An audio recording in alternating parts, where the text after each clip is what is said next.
एका बाईला 3 पोरं झाले, 3 मुलं, 3 कळतीन भाषा, 3 मुलं झाले. त्याच्यातले 2 जरा पैसे कमीत होते.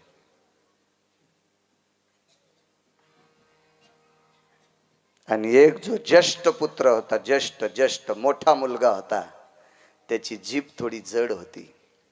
काम करायचा पण जीभ जड असल्यामुळं लोक त्याला मानित नव्हते, सन्मान नाही त्याच्या जीवनात. कालांतरानं मायबापानं सुद्धा हाकलून दिलं. त्याच्यामुळं तरुणांना सांगतो, पैसे कमी जा,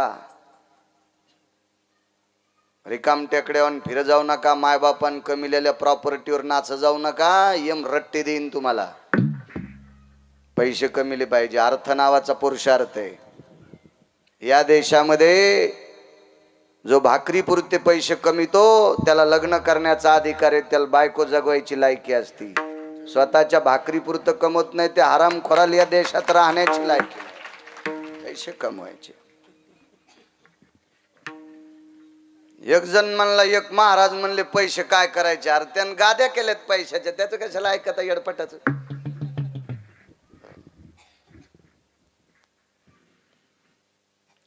बायको सुद्धा मानित नाही. आणि पैसे कमिणाऱ्या नवऱ्या पुढे बायको बैलावानी झुलती. बैल कसा झुलतो, नंदी बैल, अशी बायको झुलती. मी सांगतो म्हणून नाही ऐकायचं. सदा शृंगार भूषणे कांतालवे बहुमाने नैवम गिरगावकर लिखितम. किंवा धनवंत पुरुषाशी स्त्री लवथव करी कैसी कुटका देखोनी सुनी जैशी पुच्छ हलवी नैवम गांजा कसम लिखितम. आळंदीतल्या मालकांचं वाक्य. बायको सुद्धा विचारित नाही पैसे संपल्यावर. हरामखोर पाहुणे तर लग्नाच्या पत्रिका देत नाहीत.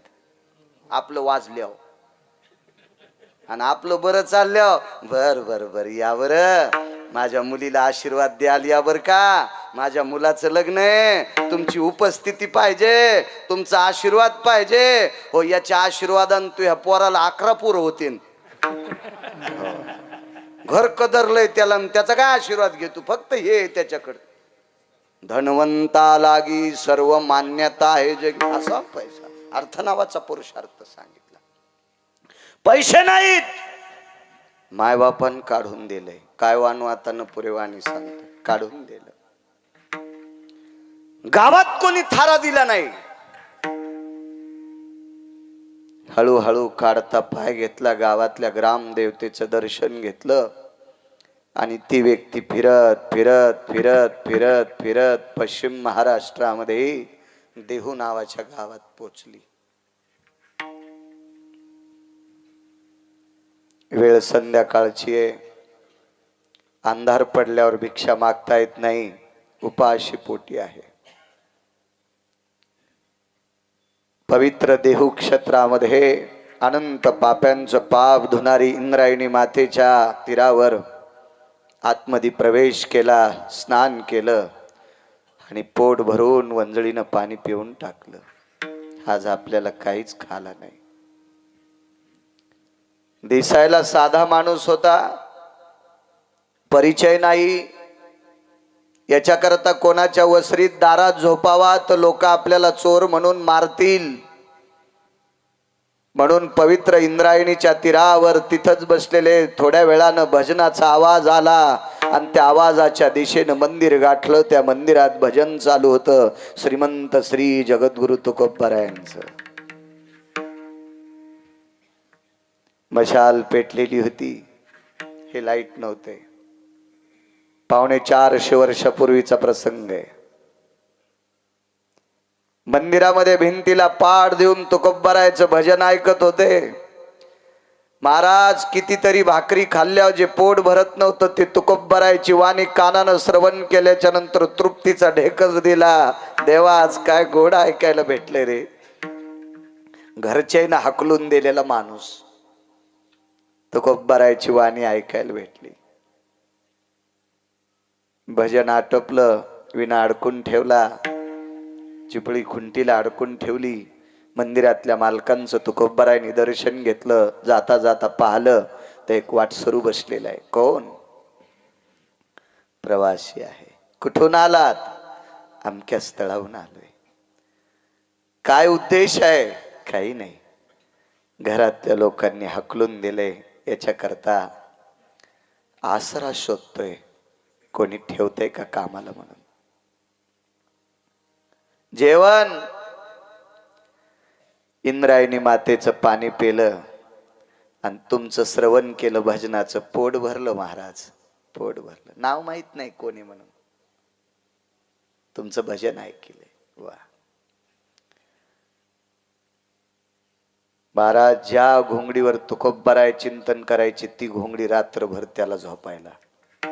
नशिबान असेल प्रकाशराव, तुकोबारायची घोंगडी झोपायला. झोप बाळायच्यावर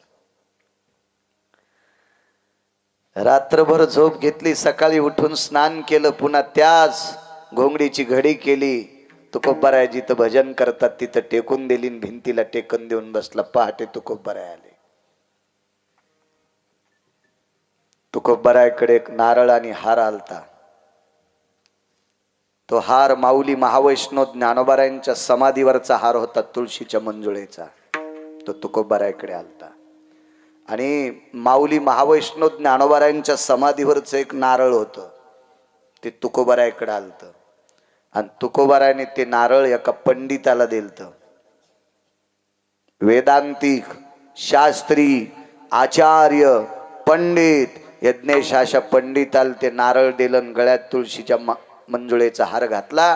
पण ते पंडित अभ्यासानं फुगलेलं गंडल होतं. ते म्हणे मला इतके श्लोक पाठ आहेत, इतक्या ओळ्या पाठ आहेत, इतका वेद पाठ आहे, एवढं शास्त्र पाठ आहे, इतकं पुराण पाठ आहे. ते कोकण्या म्हशीवानी फुगलं होतं. कोकणी मसड कळते तुमच्याकडे? इकडे म्हशीचा बाजार लय मोठा आहे तुमच्याकडे इथं जवळ. हा, मी भागवताला आलो ना राजेंद्र काका, त्यावेळेला आम्ही गेलतो ते एकदा बाजार पाहायला. हो, मला आवड आहे जरा गाईची म्हशीची, 4-4 पायाच्या.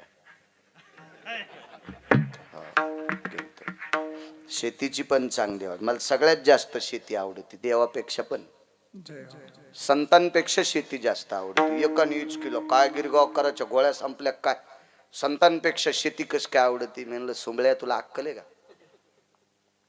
संत कळण्यासाठी तुळशीची माळ जिवंत राहणं गरजेची आहे, आणि तुळशीची माळ जिवंत ठेवण्यासाठी शेती लागते. बुवा शेतीत शाकाहार मिळतोय, आणि तो शाकाहार तुळशीची माळ जिवंत ठेवतो. आणि तुळशीची माळ जिवंत ठेवली की सनातन लक्षात येतो, आणि सनातन लक्षात आलं की ज्ञानोबाराय तुकोबाराय कळतात, आणि ज्ञानोबाराय तुकोबाराय कळाले की पंढरीतला आणि काशीतला मालक कळतो. आधी शेती कळावा. म्हणून किती मोठं शाळेत शिक्षण कॉलेजमध्ये घेत असताल तर रविवारी मायबापाचा घाम पाहाला शेतात जात जा, बायको जगवायची आकली येते. विठाला विठाला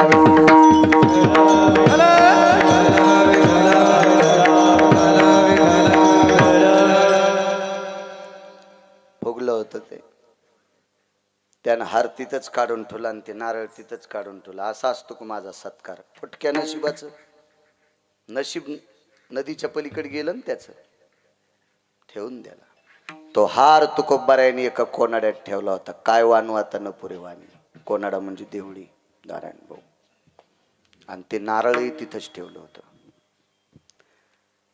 आणि जो घरच्यांनी हकलून दिलेला व्यक्ती, ज्याची जीभ अशी जड आहे, मठ्ठ विचाराचा आहे, घरातल्या लोकांनी हकलून दिलंय, तुकोबारायने त्याच्या गळ्यात त्या तुळशीच्या मंजुळेचा हार घातला.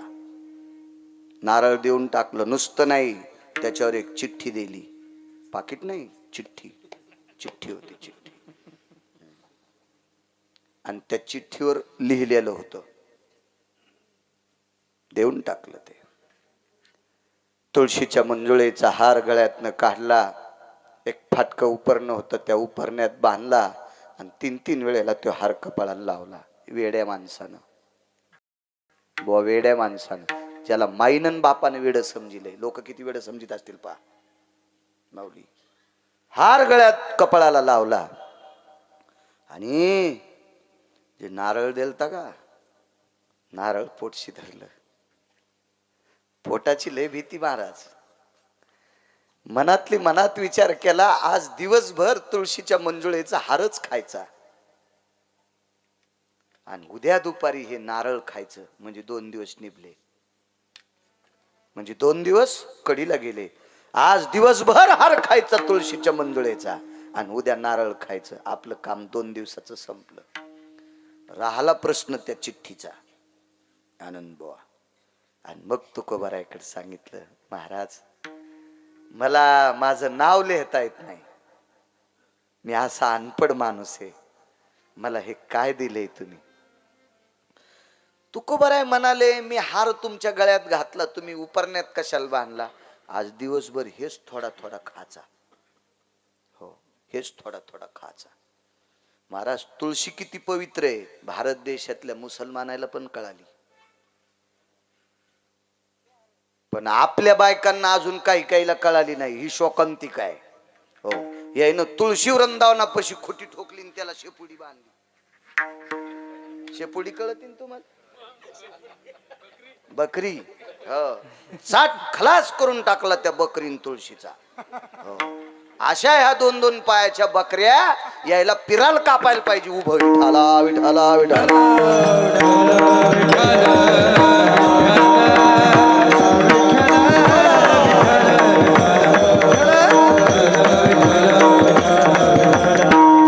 2 वर्षाच्या कोरोनाच्या कालामध्ये या महाराष्ट्राच्या या भारत देशातल्या मुसलमानानं सुद्धा तुळशीची पानं उकळून पिले, कोरोना होत नाही म्हणून. म्हणून या देशातल्या मुसलमानाला तुळशीचं महत्व कळालं. आपल्याला कीर्तनाला दम नाही, भागवताला दम नाही, रामायणाला दम नाही, शिवपुराणाला दम नाही. कहगुनियाचा किती महाराज मेल्यावर सुधरतान घाला मला गोळी. कशा करता बांधला रे तुळशीचा हार, म्हणे खाण्याकरता. हे तुला वाचता येईल. महाराज तुकोबारायची वाणी येते. वाचा शुद्धी पावाल, अज्ञापक व्हाल. ते का तुमच्या माझ्यासारख्या भाटूर भुटूर महाराजाचं वाक्य आहे काय. तुकोबारायचं वाणीचं प्रभुत्व. हे तुला हे वाचता येईल.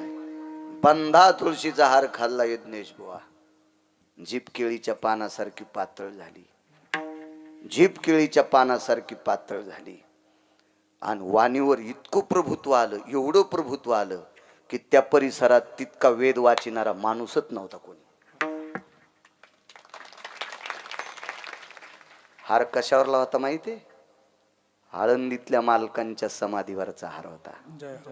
हो, वाणी इतकी प्रगल्भ झाली. पण एक सांगू का तुम्हाला, महाराज माणूस किती बी विद्वान असू द्या, परिस्थिती हरवली की सगळे लोक त्याला नाव ठेवित असतात. एक अभंग आहे बुवा, द्रव्याविन नर जरी झाला सुंदर, द्रव्याविन नर जरी झाला सुंदर, त्याविन चतुर शोभा न पवे. पैसे नाहीत, अति सुंदर आहे, चतुर आहे, परी त्याविन शोभा न पवे. गिरगावकरांचं वाक्य नाहीत निजवा, मालकांचं वाक्य. द्रव्याविन नर जरी झाला चतुर, त्याविन सुंदर सुंदर, त्याविन चतुर शोभा न पवे. पैशाशिवाय किंमत नाही.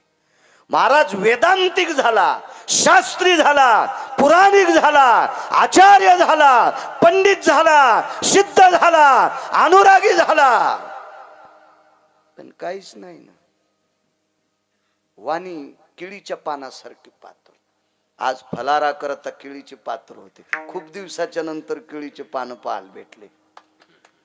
हो, पाटलांच्या घरी आणि आमच्या स्वागता करता बंध्या 2 केळीच उभ्या केल्या त्या बाजूला.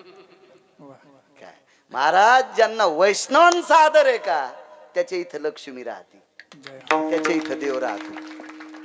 अरे फुगराट लोकायचं तर कोणी फुगीर स्वागत करते. विठाला विठाला. अरे ही साधी सुधी भोळी भाळी वारकरी ज्यांच्या घरी येणार त्या दिवशी रंभा तरुयाम अधिष्ठिता. रंभा म्हणजे केळी.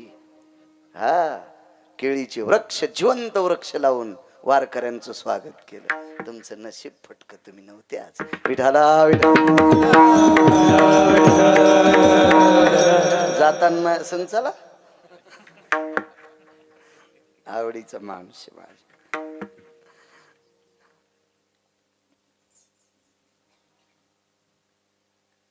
मग आता नारळ फोडून खायचं ठरिलं. बुवा त्याच्यात खोबरं नव्हतं. हा, यज्ञेश, खोबरं नव्हतं त्याच्यात. मोहरा होत्या. अहमदाबादच्या सोनारानं त्याच्यात मोहरा घातल्या होत्या.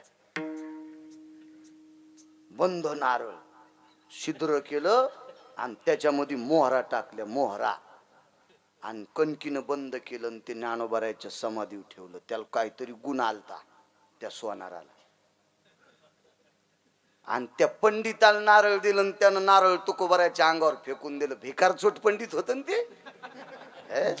त्याला 10-5 श्लोक पाठ केलेला गर्व होता. येडगळ होत ते. मला इतके श्लोक पाठ, मला इतके श्लोक पाठ. मग आमच्या अंगावर गाडी घालतो काय? हो ना. एक जण म्हणला मी गाथा पाठ केला, मग हा ना मला. अरे गाथा पाठ करणं, ज्ञानेश्वरी पाठ करणं पारमार्थिक नाही. गाथ्यासारखं, ज्ञानेश्वरी सारखं वागणं त्याला म्हणायचं महाराज.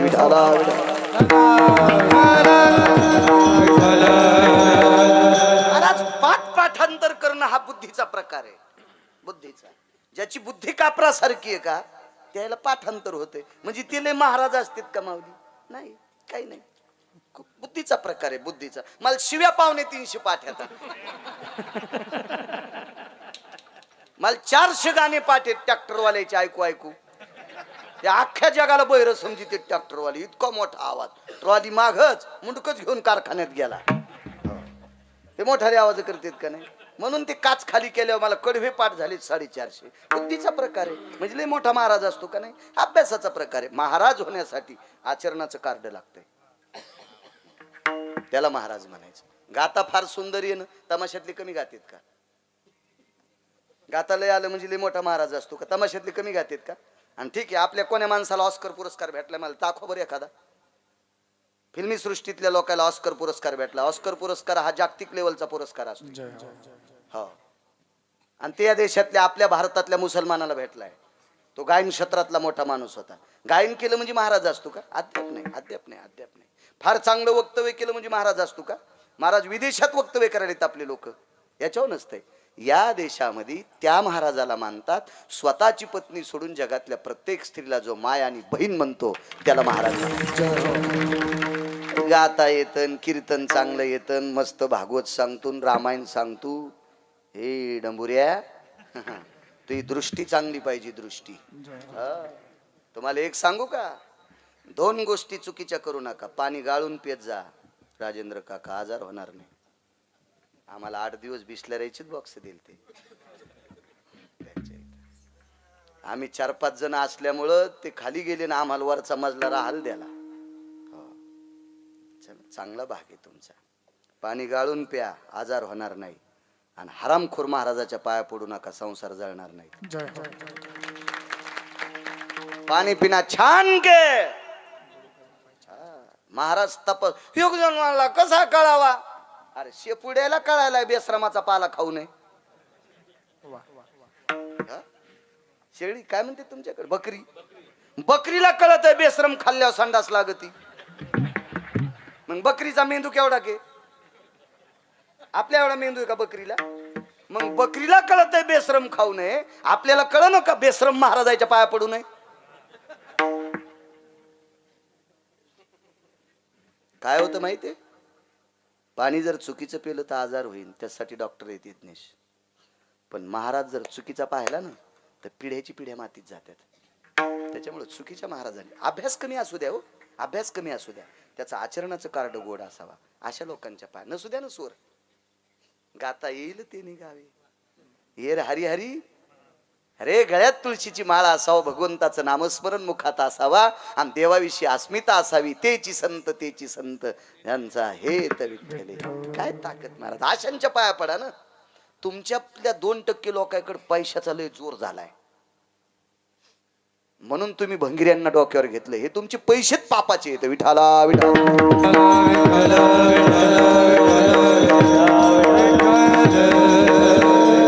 हे उद्याच्या महाराजांच्या पाया पडा.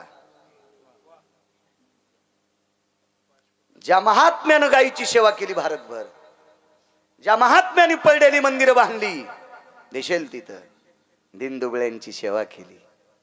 पडा उद्या सद्गुरू पाचपोर बाबांच्या पाया पडा. संसार सुधरेल, तुमचे दुःख जातील तुमचे. साधूचं दर्शन घ्या. संत दर्शनी आलाभ आलिंगन संताची या, दिव्य झाली माझी काया, मस्तक हे पायावरी त्यांच्या ठेविता.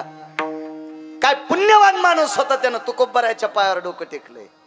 तुकोबराच्या पायावर माऊली काय पुण्यवान असेल. जीभ हो या माईक शाळेच्या सारखी चारची चार जीभ होती, रट जीभ होती. घरचे कदरले, काढून दिलं मायबापानं. ज्ञानोबारायच्या समाधीवरचा हार तुळशीच्या मंजुळेचा खाऊन टाकला. वाणी पवित्र झाली. प्रचंड कर्मकांडाचा अभ्यास झाला. सगळं काही ज्ञान प्राप्त झालं. आता ते नारळामध्ये मोहरा होत्या, ते फोड्याबरोबर बरमाटी सागाची हवेली बांधली. बरमाटी साग, सागातला प्रसिद्ध साग कोणता असेल तर ते बरमाटी साग. जितकी चकाकी करतान आरशाचं कामच नाही बुवा, त्याच्यातच पाहायचं नीच राहायचं. ज्याला केस आहेत त्यानं, आणि ते बी दिवसात एकदाच.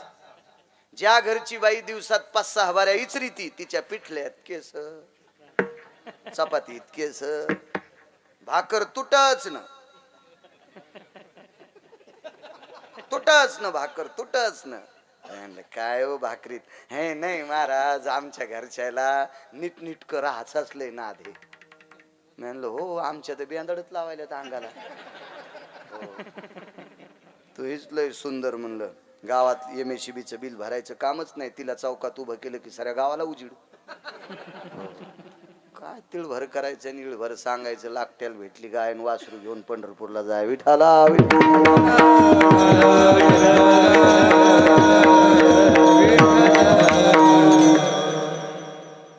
बरमाटी सागाची हवेली बांधली. राहाचं काम संपलं, निवारा आला, विद्वत्ता प्राप्त झाली. आता लागन महाराज रयतेचे राजा छत्रपती शिवराय.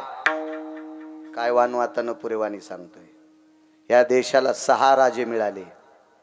6. 7वा तुम्ही मी जिवंत आहे तोपर्यंत आपल्याला भेटणार नाही, कारण आपले नशीब तितके चांगले नाहीत. या देशाला पहिला राजा लाभला, चक्रवेद नावाचा राजा. मर्यादा पुरुषोत्तम रामचंद्रांच्या आजोबाच्या काळातला राजा. रामायणात वाचायचा नाही, दुसऱ्या पुराणात पहा. पुन्हा रामायण वाचिलं म्हणतात गिरगावकरांना कशातलं सांगितलं. हीच काहीच्यात माग आहेत माणसं. चक्रवेन राजा. त्याच्यानंतर राजा लाभले द्वारकाधीश श्रीकृष्ण परमात्मा.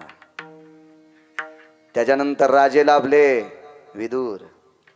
त्याच्यानंतर राजा लाभला कणक. यज्ञेश कणक नावाची फार मोठी नीती झाली. विदुर नावाची नीती फार मोठी. पण आपल्याला राजे ते भेटले दुर्योधन नीती वाचणारे. आणि 6व्या क्रमांकाचे राजे लाभले रयतेचे राजा छत्रपती शिवराय. छत्रपती शिवाजी महाराज की हर हर.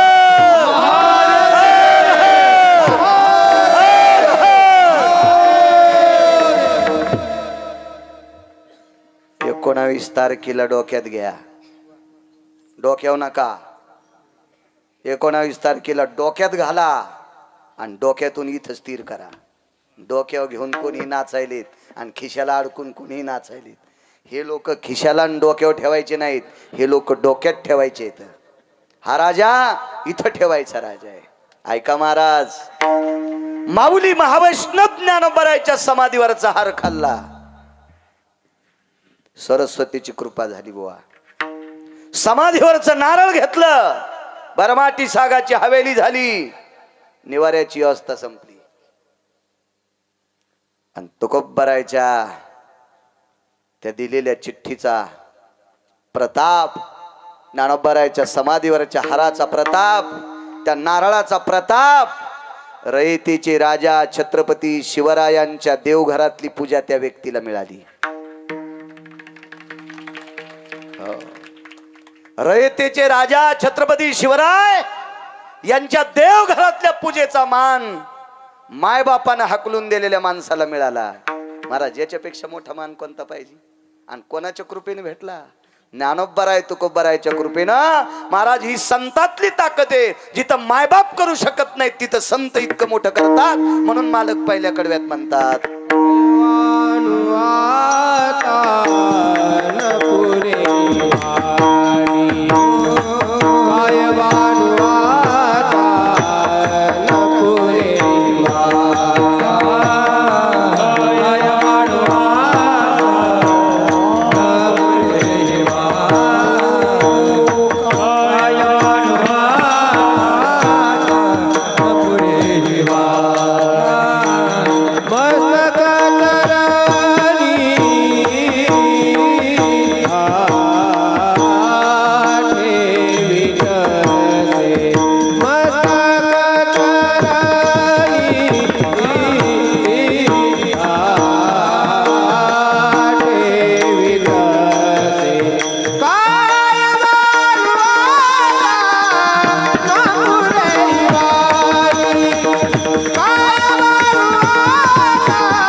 आई वडील करू शकत नाहीत, पाहुणी राहुणी करू शकत नाहीत, इष्ट मित्र सजन सखे करू शकत नाहीत, ती संत करतात. काय वानवाता न पुरे वाणी. एका पोरीचं लग्न झालं माझ्या माईंनो. 14 वर्षाची पोरगी आहे. खरं तर 9.5 वर्ष वय होतं. त्या काळात लग्न कमी वयात होत होते. आता नाही. आता कायद्याची चौकट आहे. करू पण नका. कायद्याचा सन्मान करा, आदर करा कायद्याचा. आपल्या देशाच्या आचारसंहितेचा आदर करा. 9.5 वर्षाची पोरगी, राजाची कन्या, लावण्य लतिका, या पवित्र देशातल्या कुठल्याही कोमल फुलाची पाकळी तिच्या गालाला चिटकवायची. फुल लाजत होतं, इतकी त्वचा सुंदर होती. फुलाची पाकळी लाजत होती, इतकी त्वचा तिची सुंदर होती. पण लग्न करून दिलं 95 वर्षाच्या म्हाताऱ्यासोबत. किती वर्षाचं म्हातारं? आंधळ नाही महाराज, डोळे फुटके. नुसतं आंधळ नाही, डोळे फुटके येत. 95 वर्षाचं म्हातारं फार वयस्कर असते म्हणून म्हणतोय. ते वय जास्त होतं त्या व्यक्तीचं. केस पांढरे नाहीत, पिंगट आहेत. काळे तर नाहीतच, पण पिंगट केस आहेत. जगजग झालेलं शरीर, डोळे फुटलेले, त्या डोळ्यातून कधी रक्त, मांस, घाणेरडं पाणी त्या डोळ्यातून बाहेर पडतंय. अशा वयस्क जगजग झालेल्या म्हाताऱ्यासोबत 9.5 वर्षाच्या पोरीचं लग्न केलं. एका ठिकाणी 14 वर्षाचा पुरावा आहे, तरी पण लहानच झाली. 14 वर्ष म्हणजे काय फारशी मोठी झाली का मुलगी ती? लग्न केलं. ते लग्न म्हणजे अपघात होता जीवनातला. त्या पोरीच्या हाताने एक चूक झाली. ज्या साधूचे डोळे फुटले त्या साधू सोबत तिचं लग्न लावून दिलं. वयस्कर महात्मा आहे. आई वडिलाचं दर्शन घेतलं आणि निघाली. माईला सांगितलं, माय बाबा, माझं ज्यांच्या सोबत लग्न केलंय ते अत्यंत म्हातारे आहेत आणि त्यांचे डोळे फुटलेले आहेत. हो बाई, तू केलेली चूक आहे. त्या चुकीमुळे तुला या म्हाताऱ्या पती सोबत लग्न करावं लागलं, पाणी ग्रहण करावं लागलं. काय वानवातानं पुरेवानी. माईनं बापानं सांगितलं, बाई आम्ही जितकं तुझ्यावर प्रेम केलं ना बाई, त्याच्या हजारो पटीनं प्रेम तू तुझ्या नवऱ्यावर कर. याला म्हणायचं भारत देशातले मायबाप. असं शिकवजा आपल्या मुलीला. लग्नात वाट लावत असताना असं शिकवा, नवऱ्याची सेवा कर, सासू सासऱ्याची सेवा कर. हे शिकवा तुम्ही तुमच्या मुलींना, शिकवा. स्वयंपाक शिकल्याच्या नंतर तिचं लग्न करा.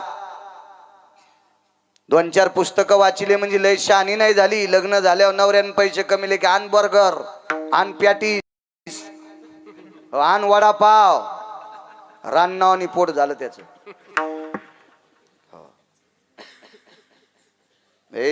तुम्हाला भाकरी चपात्या आल्या पाहिजे त्या दिवशी लग्नाची अपेक्षा करा. लय शिकायला म्हणजे लय हुशार झाल्या का? सासू सासऱ्याला नरम गरम भाकरी देता आल्या पाहिजे तर तुम्ही या देशातली पवित्र स्त्री आहात. अर्धांगिनी आहात एकाची, ग्रहलक्ष्मी आहात एकाची. माझ्या माईंनो, या देशाची ओळख तुमच्यामुळे, पुरुषांमुळे नाही. डोक्यातलं काढून टाका. या भारत देशाची ओळख या देशाची स्त्री म्हणून आहे. राज्य, राणी व संपत्ती, इतकी ओळख तुमच्यामुळे आहे. सांगितलं सेवा कर्म आहे. जाता जाता सांगितलं, नवऱ्याची सेवा करत असताना ज्या दिवशी पाप येईल त्या दिवशी मायन बाप मेल्याची चिठ्ठी येईल. काय धसकी दिली. आई लेकरावर जितकं प्रेम करते इतकी नवऱ्याची सेवा केली. एक सांगू माझ्या माईंनो, माफ करा. उद्याच्या शिवरात्रीपासून सकाळी स्नान झालं की पहिलं नवऱ्याचं दर्शन घ्यायचं आणि मग नदीच्या तीरावर त्रिवेणी संगमावर महादेवाच्या दर्शनाकरता जायचं. आणि तिथून पुढं जोपर्यंत कपाळावर कुंकू आहे तोपर्यंत आंघोळ झाली की नवऱ्याच्या पाया पडत जा. आणि जी नवऱ्याच्या पाया पडत नाही महाराजाच्या पाया पडती तिच्या पापानं महाराज धोत्रा सगळं जळण.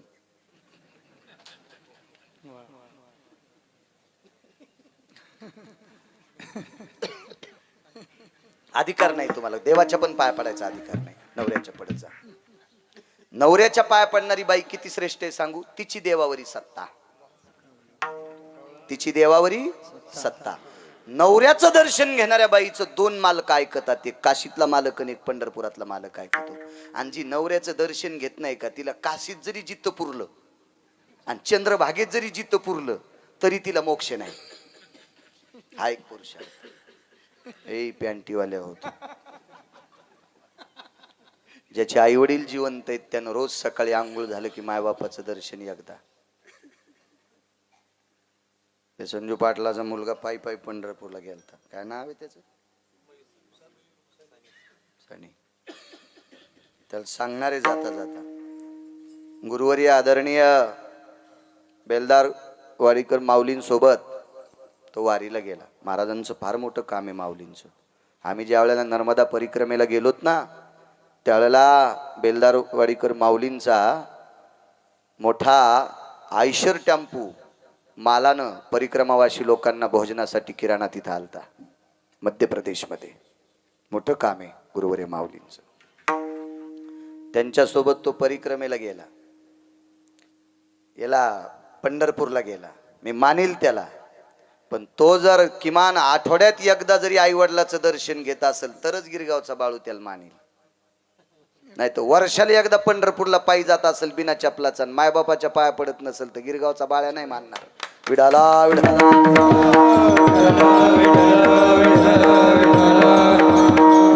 महाराज, आई वडिलाचा आदर करणारा मुलगा हजारो महाराजापेक्षा मोठा असतोय, लाखो महाराजापेक्षा मोठा असतो जो आई वडिलाचा आदर करतो. एक सांगू का तुम्हाला यज्ञेश बुवा, जो मृदंगाचार्य मायबापाच्या पाया पडत नाही त्याला लोक पैसे देत असतील तर ते पैसे देणारा नरकाला जाणार.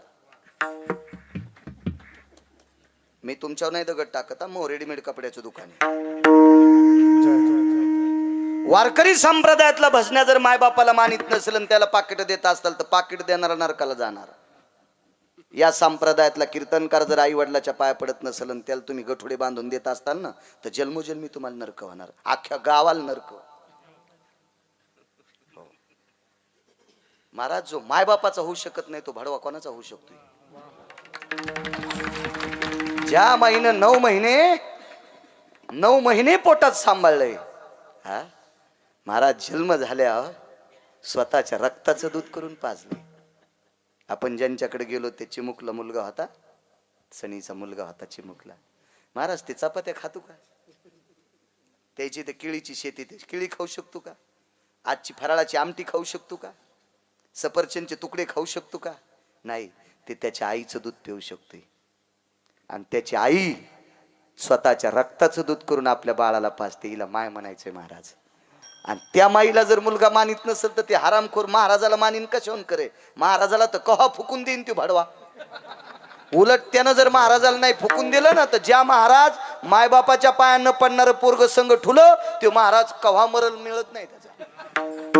शपथ खोट नाही. कारण तितका पापी जगात कोणी सांगितलंच नाही. सगळ्यात पापी कोण असेल माऊली तर मायबापाच्या विरोधातला. हो. आणि सगळ्यात पुण्यवान कोण असेल तर मायबापाचं मानणारा. कारण मायबापाला मानणाऱ्यानं यज्ञ नाही, तप नाही, साधना नाही, काहीच नाही. फक्त आई वडिलाला मानल्यामुळं तो इतका मोठा झाला त्याने इड भिरकावल्याबरोबर 28 युगापासून जगाचा बाप उभा आहे. सांगा बरं, पुंडलिकरायाने यज्ञ केलेला तुम्ही कुठं ऐकला का? तपश्चर्या केलेली नाही, फक्त आई वडिलाची सेवा. जगाचा बाप उभा केलाय किती युगापासून?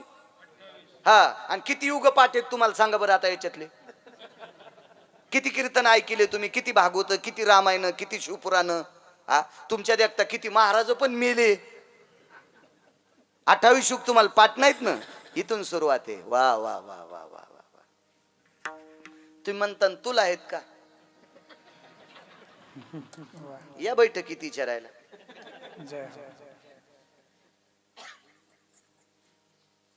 इतक्या युगापासून जगाचा पाप उभा केलाय फक्त मायबापाच्या सेवेची पुण्य आहे. म्हणून इथं बसलेल्या तरुणांनो, तुमच्या बुटाला स्पर्श करून तुम्हाला प्रणाम करतो. मायबापाचा आदर करा. भगवान शिवजी तुमच्यावर कृपा करतील. पंढरपुरातला मालक तुमच्यावर कृपा करेल. महाराज काय लायकी आपली. आई वडिलांचा आदर करणारी माणसं इतकी मोठी असतात. चला, तिनं आई लेकरावर जितकं प्रेम करते तितकं नवऱ्यावर प्रेम केलं. आणि एके दिवशी भिक्षा मागण्यासाठी देवाचे डॉक्टर आले. अश्विनी कुमार साधू होते, पाय स्थिर होते, आधार होते. भिक्षांदेही मा स्वयंपाक करत होती. राजाची मुलगी, तिचं नाव आहे सुकन्या, राजकन्या आहे.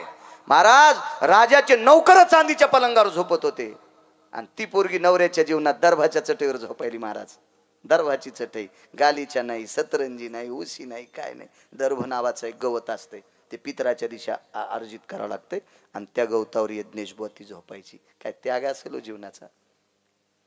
फुटक्या डोळ्याच्या नवऱ्याला स्नान घालायचं, गंध लावायचा, जपाची माळ हातात द्यायची.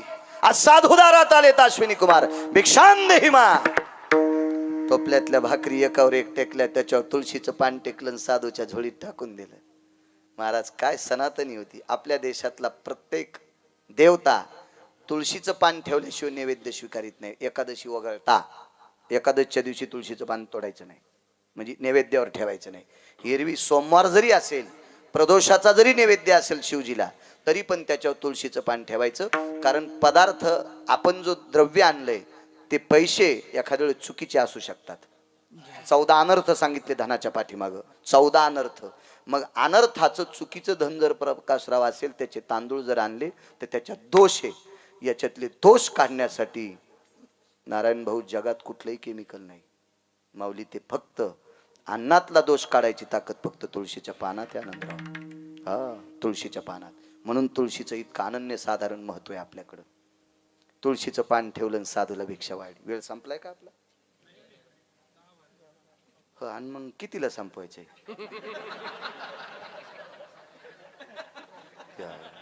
खानदेश मधली माणसं इतकी आडमुठ. विठाला विठाला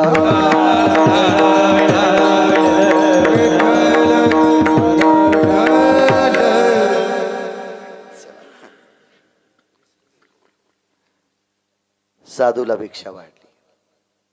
अरे साधू साधू आहे. ज्याचे 6 धुतलेत त्याचं नाव साधू आहे. ज्याचे 6 धुतलेत त्याचं नाव साधू. नुसता साधी तू हा हे तर साधू आहे. ज्याचे 6 धुतले तो साधू. काय दृष्टी. कपाळावरचं कुंकू पाहिलं, तिच्या गळ्यातलं मंगळसूत्र पाहिलं, आणि पायातले जोडे पाहिले. ललाटम प्रपटले आर्जवा कुंकुमम तेजोभय व्याप्तीनाम भ्रतारे वच कोबावा. या कपाळाचा मालक कोण आहे. बोट केलं या पर्णकुटीत कपाळाचे मालक आहे. दार लोटल्याबरोबर पाहिलं तर आतमध्ये शिष्य आहेत. त्यांचं नाव होतं मुनिश्री चवन. चवन नाव होतं. चवन. चवन आवाज ऐकल्याबरोबर डोळे जरी फुटके असतील तरी मन मात्र स्थिर होतं. लक्षात आलं आपल्या गुरुजींचा आवाज आहे. रांगत रांगत आले, गुरुजीच्या पायावर डोकं ठेवलं. फुटक्या डोळ्यातलं पाणी गुरुजीच्या पायावर अभिषेक केला. गुरुजी आलात, खूप दिवसाच्या नंतर भेटलात. वा. बसले अश्विनी कुमार खाली. साधूची ताकद किती मोठी. काय वानू आता न पुरे वानू. काय दर्जेदार संत आहेत आपल्या भारत देशातली. काय टोक हे संत आहेत. देव करू शकत नाही ती संत करतात. आणि मग विचारलं, चवन डोळे फुटलेत. बायकोनं फोडलेत. लग्न झाल्या नाही. लग्नाच्या आधीच एका मुलीनं डोळे फोडे. माझ्या मुखारविंदातल्या तपाच्या तेजाचा शाप तिच्या अंगावर पडू नये याच्याकरता तिच्या बापानं माझ्यासोबत लग्न लावून दिलं. पुष्पवाटिकेत फिरायला गेली आणि एका वारुळाला छिद्र होतं. त्या छिद्रात काड्या घातल्याबरोबर साधूचे डोळे फुटले. त्या साधूचं नाव आहे मुनिश्री चवन. लग्न लागलं. तदेव लग्नं सुदिनं तदेव ताराबलं चंद्रबलं तदेव विद्याबलं दैवबलं तदेव लाभस्ते श्याम जयस्ते. काय गोड आहे का नाही. हे चटमंगल अष्टक फेकून दिले. ताई ग बाई ग. म्हणजे नवरी नवरदेवा संग जाताना रडणं, ह्यो रडायला खाऊ दिन नुकती चांडाळा.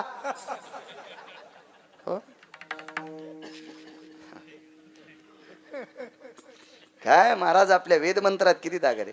तदेव लग्नं सुदिनं तदेव ताराबलं चंद्रबलं तदेव. काय विधियांभयति सदे कालाया चंद पराभय जायन्ते वृष्णिर्भयति निधि जंगाना वृष्टय भयति निधि संगाना व्याप्त सुदायं खलंजनो व्याप्त सुदायन खलंजनो व्याप्त सुदायं खलंजनो वृष्णिर्भयति ज्ञान सुधा छंद भयाभय व्याप्तियो यज्ञिर्भयति यति संगाना कलुषित भयति पिजायो कलुषित भयति मति जायो कलुषित भयति मति जायो. नाही माती कळू द्या पण मंत्र चळे थोडा धडची होय वेडा. दाखवते महाराज आपल्या शुद्ध मंत्रात. म्हणून आपला आजमा. बाकीच्या धर्माची लोक तिळा इतकी सुद्धा चूक करत नाहीत. मुस्लिम धर्माचा भंगारचा धंदा करणारा आणि मुस्लिम धर्माचा सर्वोच्च श्रीमंत राजेंद्र काका त्यांचे नियम मोडत नाहीत. आपल्या लोकांकडे जराशी पैसे झाले न बुवा, नियमाला तुडीत येत. नियमाला तुडीत येत नियमाला. आणि मग हे माईक हातात आल्यावर धर्माच्या गप्पा करतात. धर्म तू ह्या बापान निर्माण केला का सोंबळ्या. तू लायकी आहे का धर्मावर बोलायची. विठाला विठाला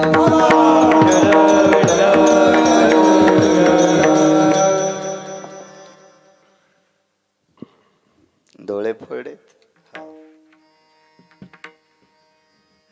बायकोईशी तुझ्या अंतकरणात काय भाव आहे. फुटक्या डोळ्यातून पाणी आलं. दुःख आहे नाही. रडतो कशा करता. गुरुवर्य लहानपणात माईनं जितकं प्रेम केलं त्याच्या 1000 पटीनं माझी पत्नी माझ्यावर प्रेम करते. अश्विनी कुमारांचे डोळे भरून आले. हे एक विचारलं, चवन इच्छा काय. काही नाही गुरुवर्य. फार दिवसापूर्वी तुमचे पाय पाहिले होते. आज तुम्ही माझ्या पर्णकुटीत झोपडीत आलात, पण तुमचे पाय बघण्यासाठी मला डोळे नाहीत. मला एका मिनिटाकरता डोळे द्या, पाय बघू द्या, आणि मग पुन्हा आंधळ करा. देवांचे डॉक्टर आहेत.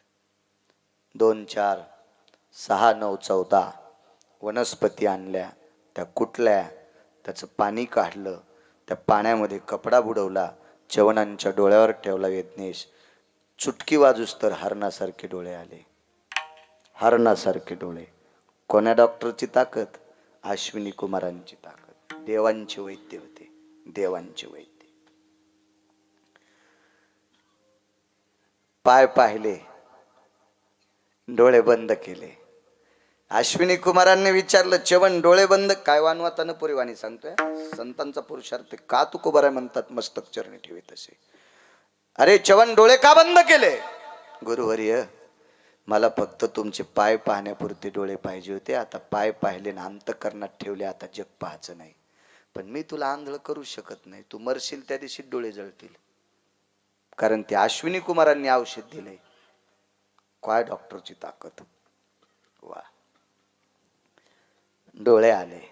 महाराज बायको बघायसाठी डोळे नाही मागितल्या, हा मुद्दा लक्षात घ्या. बायको पाहासाठी डोळे नाही मागितले, हे ध्यानात ठेवा. साधूचे पाय पाहासाठी डोळे मागितले. मागणाऱ्याची क्षमता किती मोठी आहे महाराज. येडेत का साधू कोणावर कृपा करायला? आपण संसाराचे दास आहे, त्याच्याकरता आपल्याकडे देव साधू कृपा करत नाही. देवाचे दास व्हा, साधू आपल्या पुढे. जीवा तळी अंतरी तू जीवा फुला, वाट कृपेची करी तू. मालकांचं वाक्य. आपण देवाविषयी ते करा, ते सगळं शरीर आपल्या अंगाखाली आथरीते. जीवा तळी अंतरी तू जीवा फुला. स्वतःचा जीवा थरला, तुला खडे टोचणार नाहीत. आता झोप इथं, इतकी कृपा देवाची. पण आपण त्याला अंतःकरणात ठेवा ना, त्याला जागा ठेवा आपल्या अंतःकरणात. काढा थोडीशी डब्बी बाजूला, ती ठेवा इथं, त्याला ती निर्मळ जागा करा. तो आपलं सगळं काही करेल. एक सांगू का तुम्हाला? चांगलं पहा, देव तुमच्याकडे पाहिल. चांगलं ऐका, देव तुमचं ऐकीन. चांगलं वाचा, देव तुम्हाला वाचवीन.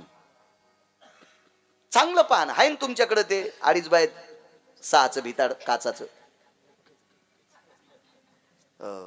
तुला वाढदिवसाच्या शुभेच्छा. हो, सकाळी त्याच्या बायकोनं थुतर फुटूस तर त्याला आणलंय, आणि तू त्याला शुभेच्छा दिल्या. तू रूम ने ना हानीन. म्हणजे हरामखोराला चॅटिंग करण्यासाठी आपलं आयुष्य आहे का? त्या तेवढ्याशा काचात विश्व बघण्यासाठी. बघा साधू, बघा संत, बघा भागवत, बघा रामायण, बघा शिवपुराण, बघा कीर्तन, बघा भजन, बघा साधूचं चरित्र. भास्कळ पाहता याच्याकरता देव आपल्याकडे चांगल्या दृष्टीने पाहत नाही. चवन डोळे दिलेत. चवन एक बोलू का रे? गुरुजी शिष्याला बोलतात. बोला गुरुजी.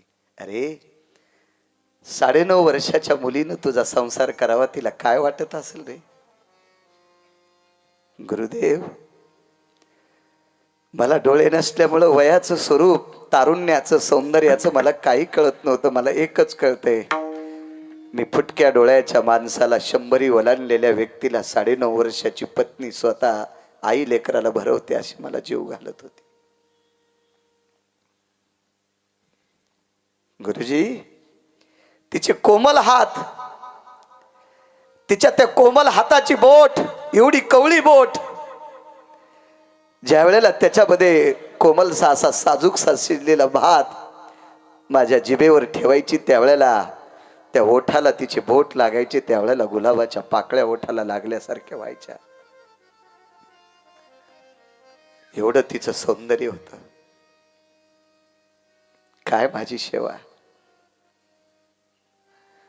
माझ्या जपाच्या माळीला जिचा हात लागल्याच्या नंतर त्या मण्याला कोमलता यायची, इतकी लवचिकता तिच्या तळहातात होती. पारणिरो शुद्ध येणी नवनीता अंबया. हा पारणी म्हणजे हात, नवनीत म्हणजे लोणी. ही शुद्धता तिच्या हातात. अश्विनी कुमारांनी सांगितलं, चवन हे तुझ्यासाठी ती किती असेल ते सोडून दे, पण माझ्यासारख्या वारकऱ्याला जिने भिक्षा वाढली ती किती मोठी आहे. तुळशीचं पान ठेवून भिक्षा वाढली, ती सनातनी आहे, आणि तिचा संसार असा वाऱ्यावर सोडणं मला बरं वाटत नाही. 52 वनस्पती एकत्रित कुठल्या? यज्ञेश 52 वनस्पती. बुवा आणि 52 वनस्पतीचं चाटण केलं आणि 100 वलांडलेल्या म्हाताऱ्याला ते चाटण चाटायला दिलं. चुटकी वाजूस तर 22.5 वर्षाचं म्हातारं झालं. त्या औषधीचं नाव आहे च्यवनप्राश.